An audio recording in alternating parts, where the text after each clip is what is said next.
students, welcome to the e-learning. In today's class, let's learn about the topic Chemical Effects of Electric Current of Class 8 NCERT. The contents for today's session are various ways of bringing about a chemical reaction, electric charges and electricity, conductors and insulators, electric conductivity through liquids, and chemical effects of electric current, electrolysis and electroplating. Various ways of bringing about a chemical reaction.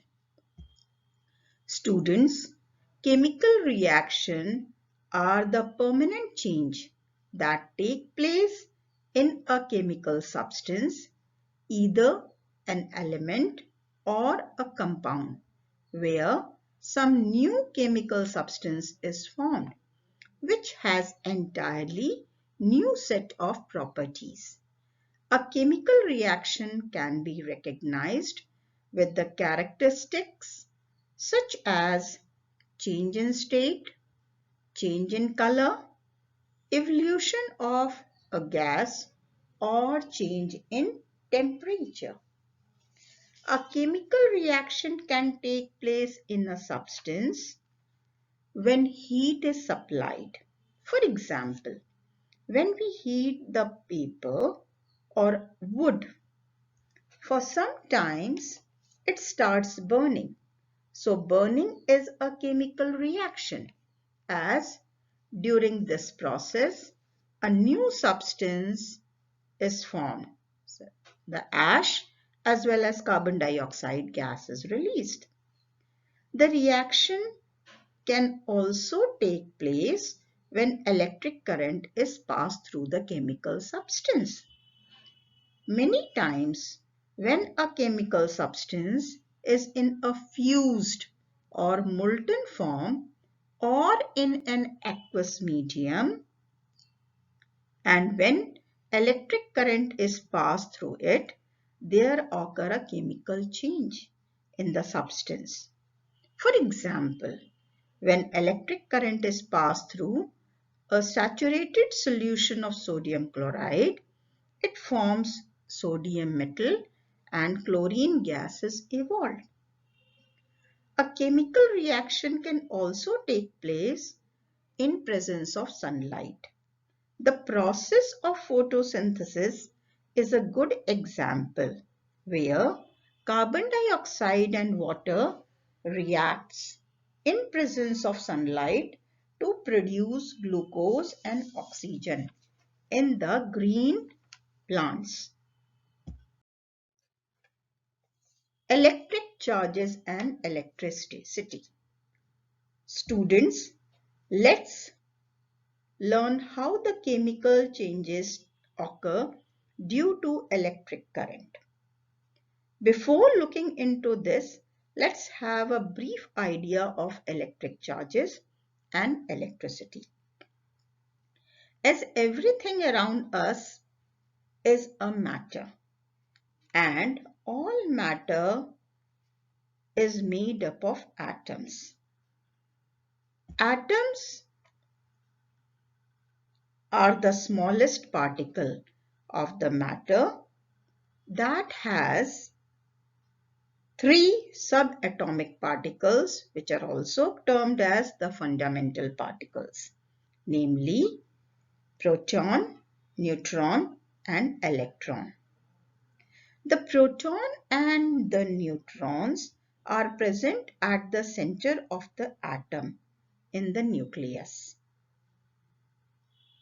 whereas the electrons are orbiting around the nucleus in different energy levels called as shells.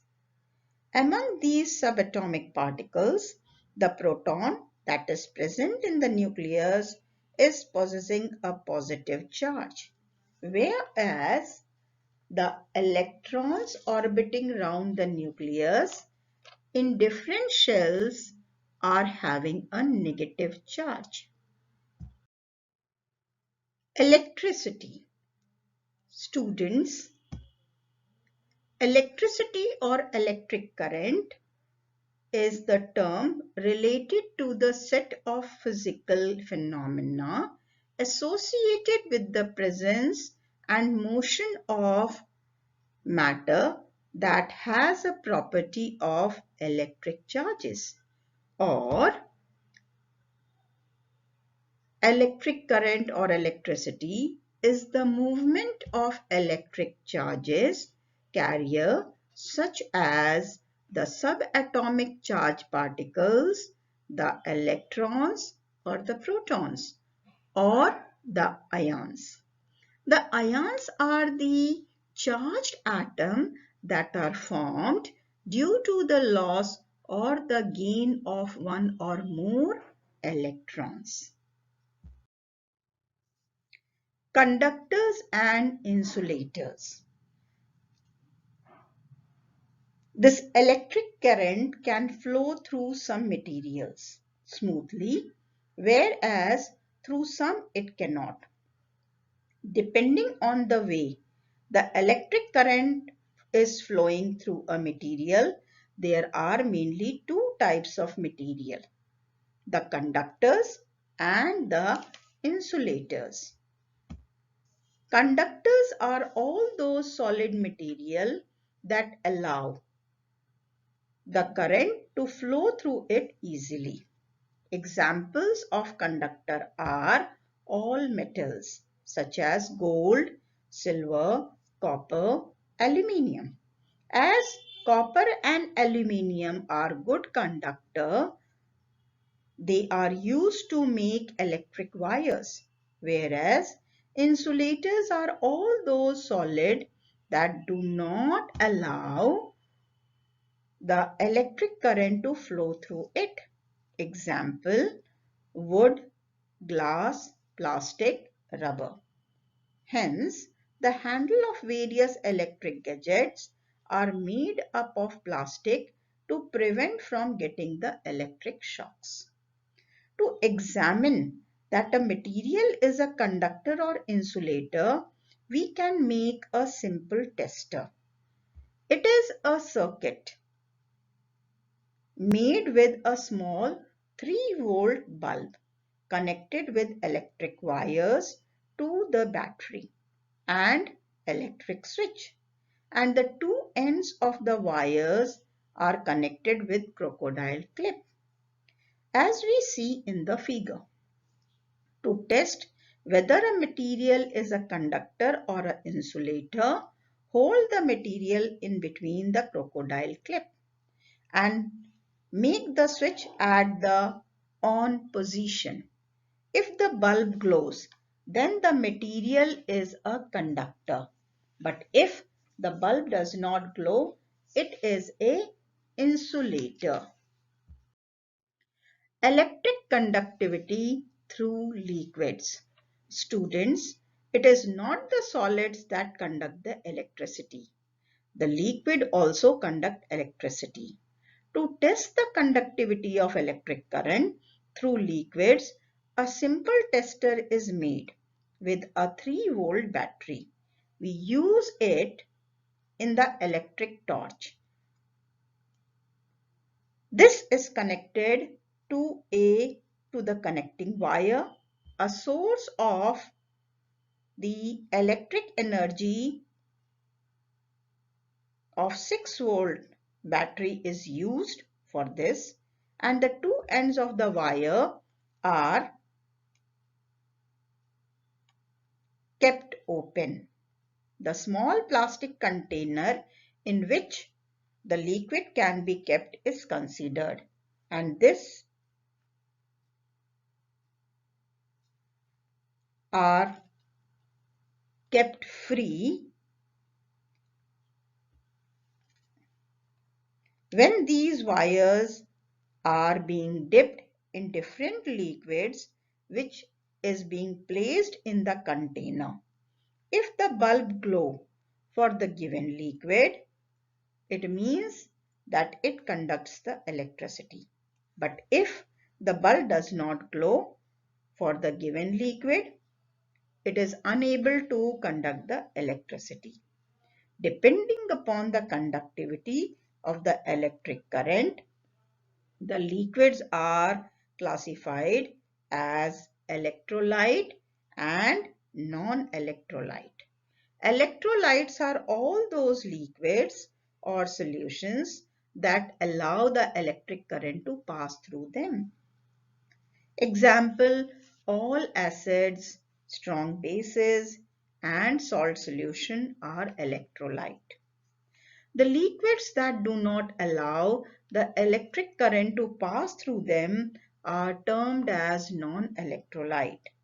Example of non-electrolyte are petrol, kerosene, distilled water, honey, etc.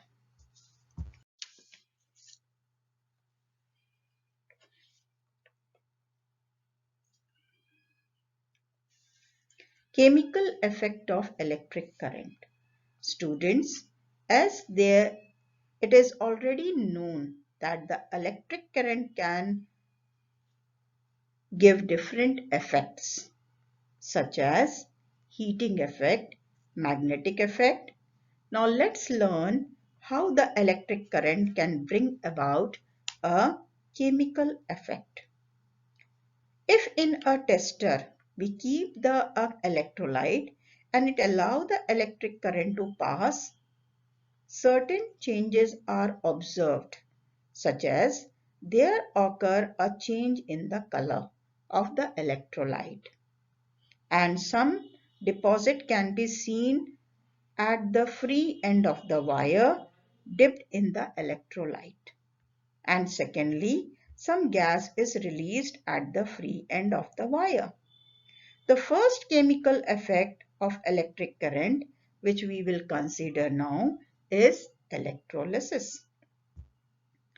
Electrolysis is a process in which electric current is placed through electric current passes through a substance to bring about a chemical change. For the process of electrolysis, a container called electrolytic cell is considered. An electrode, namely the cathode, and anode are the conductors connected to the negative and the positive terminal of the power supply, where the power supply is being done by the DC source. And the electrolyte is placed in the electrolytic cell. The chemical effect of the electric current, electrolysis. Here we will consider the electrolysis of water. For this, distilled water is considered, in which a few drops of an acid is added to make it as an electrolyte, and it will start conducting the electric current when electric current passes through it. The water dissociates into hydrogen and oxygen gas, which get collected in the inverted test tubes as it is shown in the figure, when the current is constantly passed for nearly 3 to 4 hours. The volume of the hydrogen gas collected at the test tube is double in volume than the oxygen gas, as the molecule of water has hydrogen and oxygen in the ratio of 2:1, which can be easily observed in the equation given.